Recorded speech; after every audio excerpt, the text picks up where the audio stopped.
Thank you for joining us for our Super Tuesday special. I'm Abby Coleman.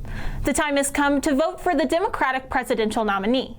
On March 3rd, Super Tuesday, Virginia residents will come out and vote for the Democratic candidate they want to represent them in the 2020 presidential elections. Renata Pena joins us in the studio to give you the rundown of what you can expect on the ballots in the Commonwealth. Thank you, Abby. This is what you can expect on the ballot this upcoming Tuesday. There will be no referendums, and there will also not be a Republican Party nominee to vote for. Instead, the Republican Party candidate will be chosen at the party convention. Now, you might have seen a lot more Democratic candidates on the sample ballots, but these are the final 8. We've got Bernie Sanders, Joe Biden, Elizabeth Warren, Pete Buttigieg, Amy Klobuchar, and Mike Bloomberg, and Tom Steyer and Tulsi Gabbard. Now, again, these are the final 8 candidates that you can vote for this upcoming Tuesday. Back to you in the studio, Abby. Thank you, Renata. Bloomberg, Sanders, and Biden are the top candidates among Virginia voters. That's according to a poll from Monmouth University. Mike Bloomberg, who has made several visits to the Commonwealth, and Senator Bernie Sanders stand at 22% for voter support in Virginia. Former Vice President Joe Biden sits at 18%, and former Mayor of South Bend, Indiana, Pete Buttigieg, has 11% of support. Senator Klobuchar and Senator Warren sit at single digits, with Warren coming in last, according to the poll. Most respondents say their vote could change come Super Tuesday. President of the Young Democrats of Virginia Tech, Rebecca Trend, now joins us in the studio to discuss how voters in the Commonwealth could vote on Super Tuesday. Thank you for joining us, Rebecca. Thank you for having me. Okay, so what do you think the most important issues are in this election that will cause Virginia voters to vote one candidate over another?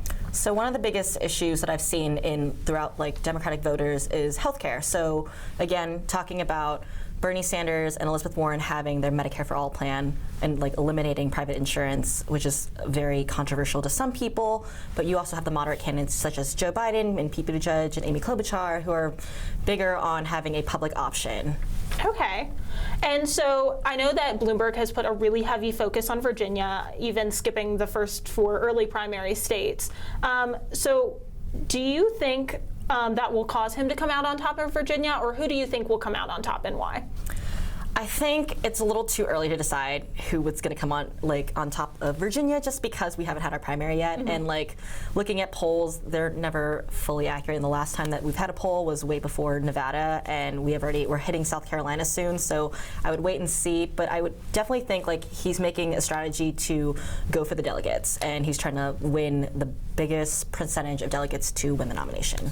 Okay.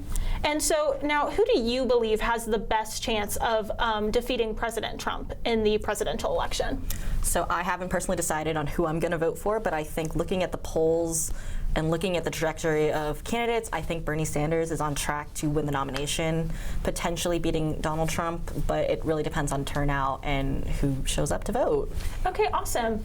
Well, thank you for coming on the show, Rebecca. Tech Tonight is your student election headquarters. Reporter Shanna McCool has all the information you need to know to vote on Super Tuesday. The Democratic primaries are rapidly approaching, with Super Tuesday just around the corner. Super Tuesday will serve as an important day as the Democratic nominations are narrowed down.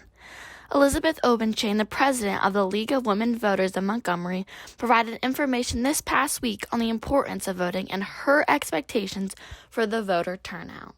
I think it's important maybe to remind students and others that anyone can vote. We don't register by Democrat or Republican in Virginia, so anyone can go to the polls. And again, I think it's sort of encouraged that if you turn out for a Democratic primary or a Republican primary, that you should be sort of morally obligated to vote that party in the fall election, but there's nothing that strictly says that. I think there's a lot of excitement about Super Tuesday, and I think there will be a very good turnout. The upcoming primaries are rallying those who were unable to participate in the 2016 presidential election, and young voters are starting to become more influential than ever, as seen back in the 2018 midterm congressional election. Voting will occur right here in the Commonwealth Ballroom of Squires. The voting will begin from 6 a.m. to 7 p.m. on March 3rd for Super Tuesday. This Super Tuesday will serve as the next Democratic battlefield as we narrow down the candidates for the 2020 presidential election. Remember to vote this coming Tuesday and make your voice heard in the Virginia Democratic presidential primary election. Reporting from Squire Student Center, Shanna McCool for Tech Tonight. That's how Super Tuesday is looking here in Virginia. Remember, voting day is March 3rd. We now turn to Auburn University's Eagle Eye TV to break down how Super Tuesday is looking in Alabama.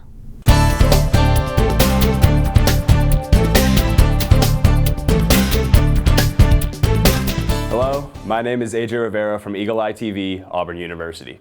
A new poll in Alabama is showing how 5 Democratic nominees would potentially do against President Donald Trump.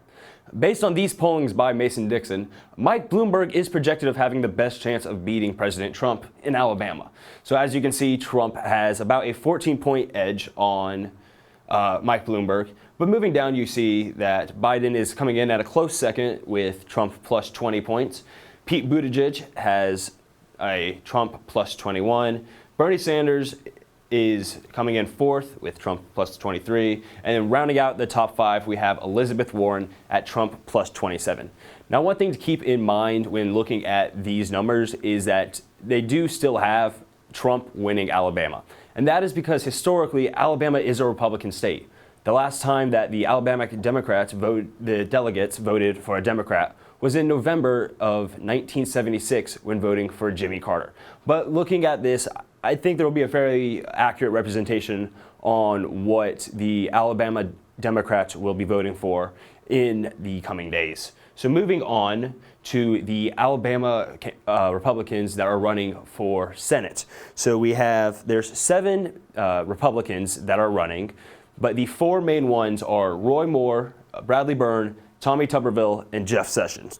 So these Republicans are running for the Republican ticket to face off against current Democratic Senator Doug Jones. So Doug Jones is running unopposed.